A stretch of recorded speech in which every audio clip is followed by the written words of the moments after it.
په نامه د هغه رب مې ابتدا ده چې زه د محبت سره اشنا کړم. بیا درود په هغه لویه هستی وایم چې ذکر په یاسین او په طه کړم. بسم الله الرحمن الرحیم. شروع کوم په نامه د الله چې ډېر لوی بخونکی مهربانه دی. راغلی یو کونډل ډیم ته بره پاس په غره ناست یو. عجز صاحب دی را سره، ارماني خان ټایپسټ دی، نور ملګري دي، پرنس عابدعلي دی. دغه څه شعرونه وامه چې د بایللې مینې یاد یې په زړه خور دی. دوه نوي شعرونه دي چې د بایللې مینې یاد یې په زړه خور دی. یو هلک په یو جینۍ پسې نسکور دی. د بایللې مینې یاد یې په زړه خور دی. یو هلک په یو جینۍ پسې نسکور دی. او احد خان د جنډې کلي کې اوسیږي، په زړه سپین دی خو د شکل للکتور دی. عجز صاحب را سره ناست دی، یو مهمه خبره به سره هم شریکوي دې ویډیو کې. دا ویډیو را سره تر اخره وګورئ. غزلې به ترې هم اورو، ګڼ شمېر غزلې به ترې اورو، نظم به ترې اورو. عجز صاحب سلامونه، نیکې هیلې، اخترامات او امید لرم چې ټول به ښه د صحت په جامه کې به او زه به درته څه شعرونه ووامه نوي چې وایي زه وحشتي یم هوس خورمه، زه خپل بدن څه موده پس خورمه، څه د سرخوږي څه د زړه سکون له ورځ کې ګولی زه اتلس خورمه، څه د سرخوږي څه د زړه سکون له ورځ کې ګولی زه اتلس خورمه. او حسن خو ټول د محبت قایل دی، هسې مازغه ځان لا بس خورم. حسن خو ټول د محبت قایل دی، هسې مازغه ځان لا بس خورمه. او کم چې مې ستا په رضا هیڅ تي زړه نه، هغه غمونه نن واپس خورمه. او زما مثال د هدیرې په شانتې چاته څه نشم ویلی بس خورمه. زما مثال د هدیرې په شانتې چاته څه نشم ویلی بس خورمه. او ښه ده وي د سر ویښته مې بې نیټې بوډاګان، د سر ویښته مې بې نیټې بوډاګان، د غاښ دردونه هم په کړس خورمه. او سرابه پوهه یم خو نه پوهېږم چې ولې ځان زه په یو کس خورم. او د سراج الدین سراج صاحب دغه شعرونه کتې دي، دا زما خپل ځان هم ډېرې زیاتې خوښې دي. دا به در سره شریکې کړم چې وي د دشمن چړې مو شوې په مرو پسې، مو نه کړې اتفاق طرف ته هسې. په هر حال کې درد زمونږه مقدر دی، که د ښې ډډې لولې که د ګسې. او څه شعرونه به درته نور ووامه چې وي ژوندو به مړو ته سجدې لګولې، هم به یې لاس هم به یې خپې لګولې. له دغې ویرې چې غلا ونه شي خلکو جومات ته هم تالې لګولې. له دغې ویرې چې غلا ونه شي خلکو جومات ته هم تالې لګولې. او د رغېدو څه پته نه لګېده که ما په ځان باندې پیسې لګولې. هغه د باب نه تر هر بابه لاړو خلکو هغه باندې فتوې لګولې. او سرابه مونږه بې ضمیره وو چې خپل احساس ته پردې لګولې.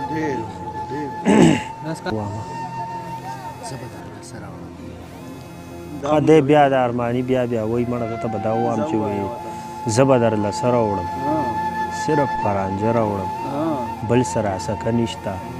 دا درله د زړه راوړم. ډېره غریبي مې ده مه وایه چې زه راوړم، کاش که زه مالداره وې بیا به درله سره راوړم. یو احساس راله غوږونه خوري لګیا دی، یو احساس راله غوږونه خوري لګیا دی، خوږمن زړه راله غمونه خوري لګیا دی. زه د نور چا د دردونو به څه وایم، خپل بدن راله هډونه خوري لګیا دی. او شپږ کاله پس الماری مې نن کولاو کړه، یو منګک ته ستا خطونه خوري لګیا دی. که چا وویل چې هغه څنګه دی اوسه کوي، ورته وایه کتابونه خوري لګیا دی. او نن همزولو ته یې په ډک محفل کې وویل سراب ما په سینکونه خوري لګیا دی. شعرونه درته نوي شعرونه دي چې دا به درته ووامه. وایي چې کله ښه یمه نشه کومه، چې کله خراب شمه سجدې ته لاړ شم، بې خوده ځان مې میکده کې پروت وي، خو بس دعا له مدرسې ته لاړ شم. هر څه به پرېږدمه توبه به کړمه، ما ته دعا کړې چې کعبې ته لاړ شم. غم مې رانیسي خو ځان نه ورکومه، زه یا کودر او یا چینې ته لاړ شم. کله چې ځان ته نصیحت کومه زما سورا بهادري ته لاړ شه. ډېر ښه دی. دا ما اورېدلی او یاره ډېر ښه راباندې لګېدلی او په نیمه شپه کې مې اورېدلی. وی یو دعا مې لیکلې ده چې وی ربه دعا کومه تا ته جړا کومه په ځان مین کما په جهان مین کما په لار د دین کما سم ګلورین کما ما په خندا کړې ربه ما تل وفا کړې ربه رحم عطا کړې ربه ما هم رڼا کړې ربه مور او پلار مې لرې د ژوند اثار مې لرې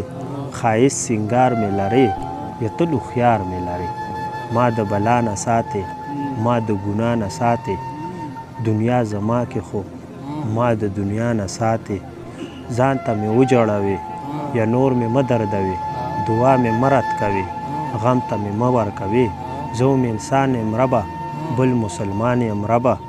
یم سراب ګناهګار او خوښ پیمان یم ربه. دې باندې راته یو څو شعرونه نور هم رایاد شه هغه به درته ووایم چې وایي زه مزدورکار یمه ستړی له کار یمه چېرته څوک مړ مې نه کي په خوشې لار یمه مور د لاسه راکوي ډاډه په پلار یمه زه د مودو نه ستا په انتظار یمه سرابه یم مسلمان خو ګناهګار یم. نوې غزل چې زه په خیالونو کې جانان سره ګفتار کې یمه ارماني خان ستا مینوالو ته ډالۍ چې زه په خیالونو کې جانان سره ګفتار کې یمه ټوله شپه خوب نه راځي ناست په انتظار کې یمه او کلي ته ځمه ټول زاړه یاران مې خیال ته راغلل بلها مودې وشوې زه پروت په پردي ښار کې یمه زه د تذلیل په انتها یم بیا هم خاندمه زه د تذلیل په انتها یم بیا هم خاندمه زه مینه غواړم د غوښتونکو په کتار کې یم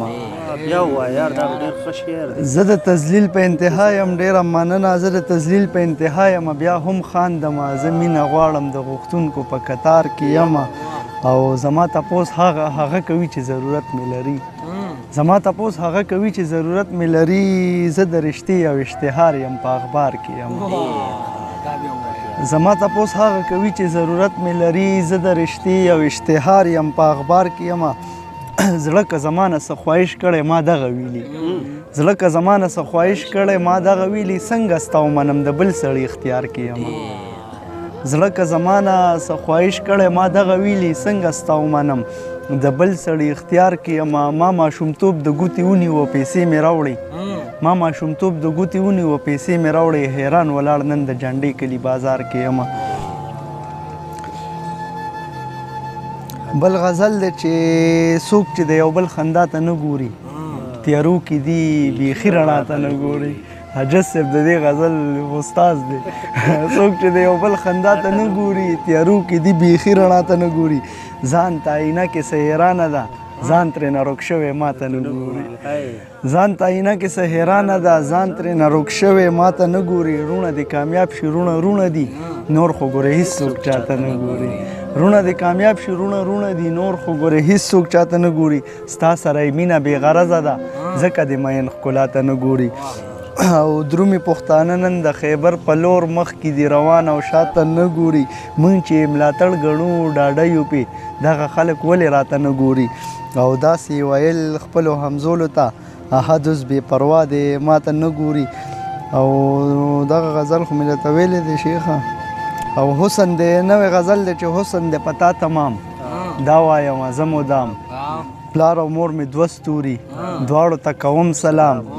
پلار او مور مې دوه ستوري دواړو ته کوم سلام حق چې د خور نه ورکوي داسې ده چې خوري حرام موږ غلامان نه یو ته خو یې ذهني غلام شعر باندې مینه ده نه لولي زما کلام شعر باندې مینه ده نه لولي زما کلام ما نه خفه شوې ده نه کوي ټاپې په بام ما نه خفه شوې ده نه کوي ټاپې په بام بیا د حسن ولیده لاس کې د اغستې جام او حد مخ په وړاندې ځي یو چې وي زلمي د کام او بل ووايمه شاید مونږ خو تا وو خو باران وریږي نیمه شپه ده ارماني خانه دا دې مړه ستا مینهوالو ته ډالۍ وي یاره چې مینهوالو ته ولا ډالۍ کومه زه ته نه ډالۍ کومه باران وریږي نیمه شپه ده ستا جدایي مې مېلمانه ده راشه رڼا د ځان سره راوله د زړه په کور کې مې تیاره ده راشه رڼا د ځان سره راوله د زړه په کور کې مې تیاره ده یو ورځ به خامخا درځمه دا مې له تا سره واده ده پلار هم د لوی الله نعمت دی مور خو د عمر سرمایه ده پلار هم د لوی الله نعمت دی مور خو د عمر سرمایه ده د جنډۍ کلي ملنګي غواړمه د ښار مزونه مې توبه ده د جنډۍ کلي ملنګي غواړمه د ښار مزونه مې توبه ده واحده بسې که اوده شه که نه څه جوړه کړې دي لانجه ده حاجت صاحب دغه نظم پسې ځمه داسې کار و سهار راپاڅېدم ارماني خانه ناست وم یاره او د انور په سړي ډېر خوږ لګي حاجت صاحب وایي تا د ځان نه غني خان جوړ کړ دی خو زه بس کیسه ده وبه یې کوده ته نو بس دې کې یو وړه رادننه شوه خبر یې حاجت صاحب او وړه وایي چې یاره ما له څه راکړئ او د یخنۍ نه بلکل راپېده او ما چې پلار دې څه کار کوي نو وایي چې یاره زما پلار دې خدای مړ کړي ما ولې نو وایي چې یاره دغه شان دی دغه شان دی چل دی نورو نه کیسه به نظم کې واورئ نو بس هغه ټایم سره ما بیا دا نظم ولیکه چې سهار وختي داسې 8 بجې وې د کټه پاسېدم بهر راغلمه بهر چې راغلمه د نور سړي کې تا ډېره یخني وه ورته کېناستمه څه لږ ساعت وروستو مې مور وویل بچې لاس پاک که چې درله چای راوړمه زه لا د کټه پاسېدلی نه وم یوه بېوسه پښتنه ماشومه زمونږ د کور په ور راننوته ما لاسوي چې د هغې نه مخکې هغه مې مور ته په زارو شروع شوه ما لاسوي چې د هغې نه مخکې هغه مې مور ته په زارو شروع شوه ویلې زه خیرات زکات غواړم که تاسو ما له څه خیرات راکړو نو زه به پرې ځان له څه خوراک واخلم ماشوم وجود یې د یخنۍ راپېده لکه چې ډېره وي غربت ځپلې ماشوم وجود یې د یخنۍ راپېده لکه چې ډېره وي غربت ځپلې سترګو کې اوښکې وي له ډېره درده چې دغه اوښکې مې څنګه ولیدلې ما هم ترې دغه یو پوښتنه وکړه بچیه پلار دې څه کارونه کوي ما هم ترې دغه یو پوښتنه وکړه بچیه پلار دې څه کارونه کوي هغه خپل پلار ته په خیرو شروع شوه ویلې پلار مې دې الله مړ کړي هغه خپل پلار ته په خیرو شروع شوه ویلې پلار مې دې الله مړ کړي هغه څه بل شانتې ظالم سړی دی ویلې پلار مې دې الله مړ کړي هغه څه بل شانتې ظالم سړی دی زما وجود باندې ویښته ودرېدل ویل مې ولې بچې څه شوي دي خپل پلار دې کور ته نه پرېږدي څه ویل مې ولې بچې څه شوي دي دا ته بیا کټکو ویل مې ولې بچې څه شوي دي خپل پلار دې کور ته نه پرېږدي څه ویل نه که نه بابا مې وایي چې تا او ستا مور راله پیسې راوړئ زه به پې ښه خوشحاله ژوند کوم تا او ستا مور راله پیسې راوړئ زه به پې ښه خوشحاله ژوند کوم ما وی بچې که څوک پیسې در نه کړي نو ویل بابا مې کور ته نه پرېږدي بیا زه په خپل ژوند کې ډېره تنګه یم زه په خپل ژوند کې ډېره تنګه یم ویلې مور مې هم په کور کې نه وي حاجت صاحب مه ګوره یاره ویلې مور مې هم په کور کې نه وي تمام ورځ پردي کارونه کوي مور مې چې څنګه لږ خیرات ورکړه نو هغه وړه بلا خوشحاله شوله زموږ د کوره په وتو کې چې وه دغه دعا یې ښه په جار کوله الله دې تاسو له کروړونه درکړي هغه خو لاړه زه حیران پاتې شوم زړه کې مې دغه یو خبره راغله که چېرته زه د دې وړۍ په ځای وې خپل پلار مې دغه شان ظالم سړی وې ممکنه نه ده چې مې ژوند کړی وي ممکنه نه ده چې مې ژوند کړی وي ارماني خانه دغه درې انتخاب شعرونه د سر شریکوم حاجت صاحب دا موبایل که دې لږ پرېښودو مونږ دې واورېدو وایي چې پکې سوځم دغه اور راته معلوم دی پکې سوځم دغه اور راته معلوم دی له ناکامې مینې زور راته معلوم دی پکې سوځم دغه اور راته معلوم دی له ناکامې مینې زور راته معلوم دی اول زړه خوري د انسان په ټول وجود کې غم د مینې سړی خور راته معلوم دی اول زړه خوري د انسان په ټول وجود کې غم د مینې سړی خور راته معلوم دی په نشو به تباه خپله ځواني نه کړم هر ارمان د خپلې مور راته معلوم دی غزل هلک دی او سندره جینۍ لوپر هلک دی او لوپره جینۍ زه ځان له ګورم د زړه ملکه خو زما مور ګوري نوکره جینۍ زه ځان له ګورم حاجت صاحب خو د زړه ملکه وکته خو زمونږ له دې هم الله راکړي زه ځان له ګورم د زړه ملکه خو زما مور ګوري نوکره جینۍ مونږ حاجت صاحب دا شعر واوروئ مونږ ورته وایو بې حیا وغیره مونږ ورته وایو بې حیا وغیره په حقیقت کې چې وي نره جینۍ او ساحله دومره وي نازکه په زړه څومره چې ښکاري زوروره جینۍ وایي زړه مې درد کوي خوږېږي چې دا ولې زړه مې درد کوي خوږېږي چې دا ولې ساه مې لنډه لنډه کېږي چې دا ولې سا مې لنډه لنډه کېږي چې دا ولې زه خو یې رومه نه هېرېږي نن مې بل رقم یادېږي چې دا ولې او دا جس صاحب یو شعر دی چې د ثوابۍ په غاړه پیښه وکړه د ثوابۍ په غاړه پیښه وکړه راشه په دواړه مخه ښکل به دې کړم زمونږ لهجه او خواږه داسې دي چې زمونږ لهجه او خواږه داسې دي چې راسره کښېنه نو را خپل به دې کړم بل شعر دی عجز صاحب چې عجز صاحب یو شعر دی چې راځه راځه د ښکلو ځای ته راشه مطلب مې دا د ثوابۍ ته راشه راځه راځه د ښکلو ځای ته راشه مطلب مې دا د ثوابۍ ته راشه حیا او مینه به ته وپېژنې د یوسفزو خلکو نړۍ ته راشه دلته تارونه د رباب غږیږي د محفل ډکې رنګینۍ ته راشه په مینه مست دلته سوراب عجز دی مینه به درکړي پابڼۍ ته راشه راځئ چې زور وګورو چې څومره زورور دي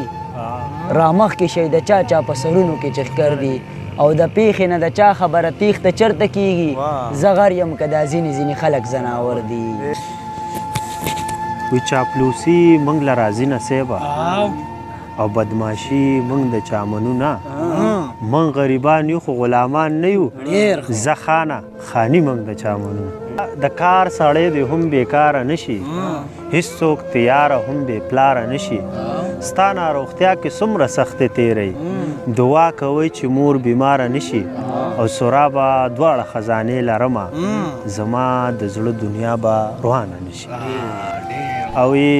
زه فطرتي پې مین دا فطرتي خوږه ده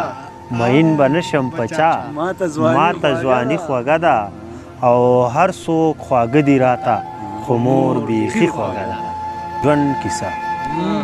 کله چې راغلم دې دنیا ته زه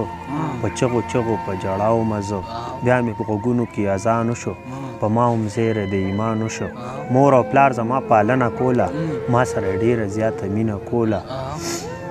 ناپوهه هم ما به خړپوسې کولې او ما به په خاورو کې هم لوبې کولې بیا په ورو باندې زه پوهه شوم قدم قدم باندې روان شوم زه په پته پوهه د ګزران شوم زه هم به اسکول هم به جومات ته تلمه کږه ټوپی بسته په شا به مې وه د ملیشې جوړه او تورې سپلی د علم زده کړې له به سکول ته تلمه د مونځ سبق او د قرآن لفظونه ما په جومات کې خوږ مولا نه زده کړو بیا په ورو چې لس کلن شوم زه څه لږ لږ پوهه په جنون شوم زه د ماشومتوب نه تر ځوانۍ پورې مړه خو څه د بادشاهۍ ژوند و پلار مې غریب و زه بادشاه ساتلم خپله تیاره کې زه رڼا ساتلم دغه ژوندون کې 14 کلن شوم زه لسم جومات د قرآن مجید ترجمه بس دومره وشوه چې تر سره مې کړه بیا غریبي او مزدوري مې کوله څه پرچوني څه هولسیلي مې کوله د خوږو ترخو دکانداري مې کوله هم پکوړې هم سموسې وې پکې هم کریانه او هم چولې وې پکې نه زه شاعر یم شاعري مې کوله نه د خیالاتو ګواهي مې کوله خو سختې رالې او حالات شو داسې د نه حل کېدو هغه کلیات شو داسې چې مې راواغستو قلم ورپسې د زړه هوا چې مې مازغوله ورکړه نو د زړه هوا چې مې مازغوله ورکړه نو په ژبه رامیغله لفظونه داسې ترېنه هم جوړ شو څه شعرونه داسې څه و زمونږ ارمانونه داسې څه ما لوستلي کتابونه داسې چې هر یو باب یې غټ شاعر لیکلی و 19 کلن وم چې شاعر شوم زه د خپله ځانه ناخبر شوم زه بیا پکې لاړم مسافر شوم زه د خپل کلي ناخبر شوم زه ډېره موده اسلام آباد کې ومه زمونږ په وینو جوړ آباد کې ومه هلته به ځان له مزدوري مې کوله بس مجبوري و غریبي مې کوله د یو کوټۍ چوکیداري مې کوله او په حالاتو شاعري مې کوله خو بس ژوندون دی او روان دی په ما غر رغم دی او انبار دی په ما ډېرو حالاتو نه زه تیر شوم پکې د مجبورو یو دام او ګیر شوم پکې عمر څلېرو شو ته هم ورسېدم خو هغه سوراب یم لا ژوند کومه کله د کلي په کوڅو کې یم کله د ښار په رنګینو کې یم د پېښور په تماشو کې یم کله نشو کله سجدو کې یم د پابڼۍ او پېښور ترمنځه دغه ژوندون دی او تېرېږي په ما کومه ټپه پې وکړه په ټپه باندې دغه وي غزل مې ورته ووې هم ټپه مې ورته وکړه تا ته ډالۍ غزل مې ورته ووې هم ټپه مې ورته وکړه محفل د رنګینو تماشه مې ورته وکړه د چا مخې له تلو ښه نشه مې ورته وکړه او د زړه راز مې ښکاره کړو نن ګیله مې ورته د چا مخې له تلو ښه نشه مې ورته وکړه د زړه غم مې ښکاره و د زړه راز مې ښکاره کړو نن ګیله مې ورته وکړه او ماښام نه تر سهاره شو ګیره مې ورته وکړه او خبرې وې ښه ډېرې ځکه شپه مې ورته ماښام نه تر سهاره شو ګیره مې ورته وکړه خبرې وې ښه ډېرې ځکه شپه مې ورته وکړه او حرامه خودکشي وه خو اسره مې ورته وکړه او د خپلو ارمانونو جنازه مې ورته حرامه خودکشي وه خو اسره مې ورته وکړه او د خپلو ارمانونو جنازه مې ورته وکړه د زړه غم مې سیوا او زمزمه مې ورته وکړه او سراب نه به شهیره اراده مې ورته وکړه لا پوره نه یم چې پوره شم بیا به راشم لا خراب یم چې ښه شم بیا به راشم اوس لاسه یم هېڅ هم نه اوس لاسه یم هېڅ هم نه چې کله څه شم او زه شم بیا به راشم اوس لاسه یم هېڅ هم نه چې کله څه شم او زه شم بیا به راشم ستا نظر کې زه پښتو کې هم ناشته یم ستا نظر کې زه پښتو کې هم ناشته یم ستا نظر کې چې پښتو کې هم زه شته شم بیا به راشم ستا نظر کې چې پښتو کې هم ناشته شم بیا به راشم زه ورځم زما سورابه ځان په داسې پله وړم زه ورځم زما سورابه ځان په داسې پله وړمه چې هم خاورې هم رانجه شم بیا به راشم